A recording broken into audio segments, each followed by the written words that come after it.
இன்றைய நாள் எல்லாத்துக்கும் இனிய நாளாக அமையட்டும். முருகன் துணை. இன்றைக்கி என்ன பார்க்க போகிறோம் அப்படின்னா, ஒரு விடுகதை தான் நம்ம பார்க்க போகிறோம். இதுக்கு நீங்கள் ஆன்சர் கமெண்ட் பாக்ஸில் கமெண்ட் பண்ணிடுங்க. முருகேசனுக்கு 4 குழந்தைகள். நந்தினி, பிரியா, பிரபு, முத்து. நந்தினி மற்றும் பிரியாவின் எடை 25 கிலோ. பிரபு மற்றும் முத்துவின் எடை 50 கிலோ. ஒரு முறை அவர்கள் ஒரு ஆற்றை கடக்க வேண்டி இருந்தது. ஆழமான ஆறு, எனவே நடந்து போக முடியாது.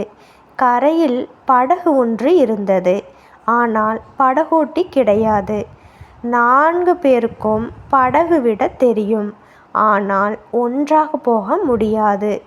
ஏனெனில் அந்த படகு 50 கிலோ எடைக்கு மேல் தாங்காது.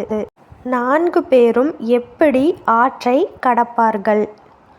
இதுக்கு பதில் தெரிஞ்சுது அப்படின்னா நீங்கள் கமெண்ட் பாக்ஸில் சொல்லுங்கள். நம்ம சேனல் பிடிச்சிருந்தது அப்படின்னா சப்ஸ்கிரைப் பண்ணிடுங்க, லைக் பண்ணிடுங்க. தேங்க்யூ.